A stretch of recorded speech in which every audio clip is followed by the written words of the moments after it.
Assalamualaikum warahmatullahi wabarakatuh. Video ini kami buat guna memenuhi tugas sistem informasi manajemen yang diambil oleh Bapak Syaiful Bahri. Baik, untuk video kali ini kami akan membahas tentang manajemen proyek sistem informasi yang beranggotakan Master Hilmi dengan NIM 19030360999, Ahmad Kafil Raisyadi dengan NIM 19030361112, Lili Solihatun dengan NIM 19030366061, Siti Khairunisa dengan NIM 190303604, dan Evita Rasani dengan NIM 19030360604. Baik, selanjutnya ada 3 isi pembahasan yang terdiri dari yang pertama pengertian dan terapan utama MPSI, yang kedua manfaat MPSI, dan yang ketiga faktor pendukung MPSI. Pengertian dari MPSI itu sendiri yaitu kerangka utama sebagai alat ukur tingkat keberhasilan dari suatu proyek. MPSI juga memberikan informasi yang diperlukan dalam memantau dan mengendalikan suatu proyek. Terapan utama MPSI itu terdiri dari basis data resiko proyek, basis data paket pekerjaan proyek, basis data perubahan dan klien proyek. Basis data yang pertama itu ada basis data resiko proyek. Setiap proyek perlu adanya data tentang perkiraan probabilitas, preventif atau tindakan korektif data aktual, kejadian, dan efektivitas tindakan. Data tentang resiko yang berbeda-beda pada proyek yang sudah selesai secara sistematis akan segera dikumpulkan dan disimpan ke dalam database. Sehingga pada saat mendapat proyek-proyek baru, maka tim manajemen akan bisa mendapatkan keuntungan dengan data yang sudah dikumpulkan. Penerapan seperti ini akan bekerja dengan sangat baik terhadap proyek-proyek yang telah menemukan adanya kemungkinan resiko yang sama. Basis data yang kedua itu ada basis data paket pekerjaan proyek. Dalam pekerjaan biasanya berisi tentang deskripsi dan spesifikasi hasil estimasi usaha sesuai perubahan klien usaha yang sebenarnya. Sama halnya dengan database resiko. Database paket pekerjaan juga menyimpan data aktual proyek yang sudah selesai dikerjakan. Yang ketiga itu ada basis data perubahan dan proyek. Penerapan ketiga dari MPSI adalah database yang berisi tentang segala perubahan, permintaan dan perintah perubahan serta klien yang tidak secara langsung sesuai dengan pekerjaan masing-masing, namun terdapat hubungannya dengan hasil proyek.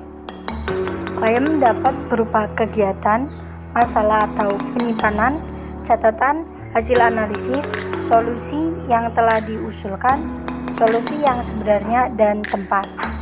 Selanjutnya itu manfaat dari manajemen proyek sistem informasi.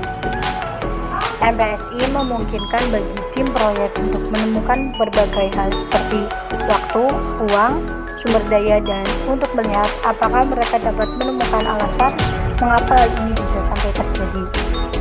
MPSI sangat membantu para pemimpin proyek dalam menilai dampak pada proyek dari resiko masa depan yang akan disebabkan oleh waktu dan biaya yang berlebihan, dan juga untuk memastikan bahwa kualitas proyek sama sekali tidak buruk.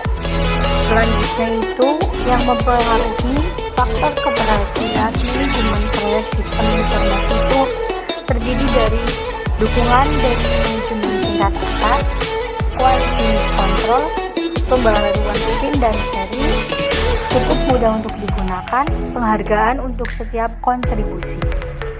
Faktor yang pertama itu ada dukungan dari manajemen tingkat atas. Karena bekerja dengan sistem bertingkat, yaitu koordinasi dari atas dan bawah, maka sangat penting tentang apa yang bisa dilakukan dan harus didukung penuh oleh atasan. Hal ini menjadi faktor keberhasilan, faktor manajemen proyek sistem informasi, suatu keharusan mutlak untuk keberhasilan dari manajemen proyek. Dukungan yang dimaksud pun tidak hanya sekali, melainkan harus teratur dan sistematis. Artinya adalah terdapat timbal balik maupun tanggapan dari pihak manajemen atas terhadap apa yang sedang dikerjakan oleh manajemen bawah. Misalnya, mengadakan pertemuan tim untuk membahas tentang manajemen proyek sistem informasi yang sedang dikerjakan. Faktor yang kedua itu adalah quality control. Tim manajemen sistem informasi harus mengatur dan menerapkan kriteria kualitas yang lebih ketat secara berkala oleh manajer proyek yang berpengalaman dari apa yang harus masuk ke dalamnya dan apa yang tidak cocok. Dalam satu sistem pencarian teks lengkap, menghitung jumlah download oleh pengguna yang berbeda, berarti bisa saja menjadi sebuah indikator yang terbaik dari relevansi. Faktor selanjutnya yaitu pembangunan rutin dan skill. Informasi yang sudah disimpan harus selalu ter-up-to-date dan jelas yang akan semakin meningkatkan daya tarik dari keseluruhan sistem. Faktor selanjutnya itu ada cukup mudah untuk digunakan. Seluruh sistem harus mudah digunakan dalam hal mendownload dan mengirimkan informasi. Selain itu, akses kepada sistem juga harus semudah mungkin, sehingga segala informasi yang telah ada dapat dimanfaatkan dengan sangat baik. Faktor yang terakhir itu ada penghargaan untuk setiap kontribusi. Imbalan atau insentif bagi setiap kontribusi untuk manajemen proyek sistem informasi adalah sebagai salah satu cara dalam meningkatkan nilai lebih dari kualitas sebuah proyek. Sekian video dari kami, kurang lebihnya mohon maaf. Terima kasih dan semoga bermanfaat. Wassalamualaikum warahmatullahi wabarakatuh.